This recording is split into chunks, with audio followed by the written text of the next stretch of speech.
Well, I don't know if you remember the movie The Matrix, but one of the scenes that really stood out to me, and we've seen it again and again and again in memes on Facebook and in other places, it's kind of become a general reference point to going back to the way you used to be, way life used to be, the way you used to think about stuff.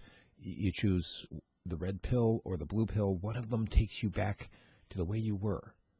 And you just keep on going as if nothing was ever changed, as if you had never known anything other than the life that you used to know. The other one makes it a permanent situation, and you can never go back.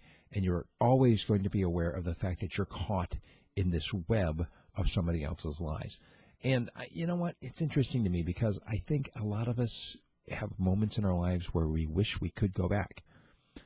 Some of it has to do with just a simple, a yearning for innocence, a longing to go back to the way it was when you were a kid, when all you had to do was just get up and dress with the way they told you to dress and eat what they put in front of you and, play and have a simple life.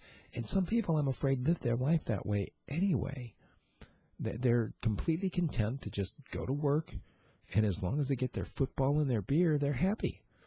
Oh, look, I like football as well as the next guy. And I'm not talking about soccer, I've never been that interested in the whole European football thing, but I like my beer.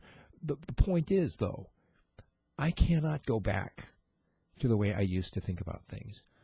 Back when I was in college and I was thinking about going into the State Department, thinking about using my linguistic skills to become maybe a diplomat at the very least, some, civil servant, using my language skills for the good of mankind. I can't do that anymore. And I've used some of my translation skills since then. But honestly, that's a skill set that is almost a uniquely governmental skill set. The idea of being able to translate for people. How often do you need, you think about it, most businessmen these days, when you're doing business internationally, there are so many people who, on their own, especially the businessmen, already speak the languages. They don't need translators.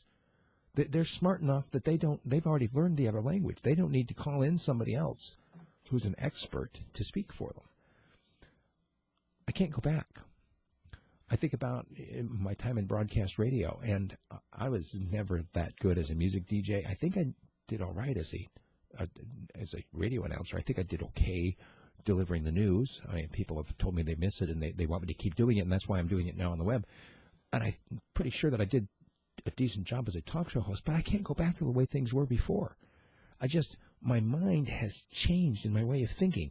For me to go back and pretend as if I can have some kind of a fluffy, hey, everything's great and shiny here in Fairbanks, I can't do that. And you know what? Life changes, you move on, and you find a place in life where you realize that it's better in the long run to be uncomfortable, but to be doing the right thing and to be thinking clearly. And you can't make somebody take the pill that you want them to.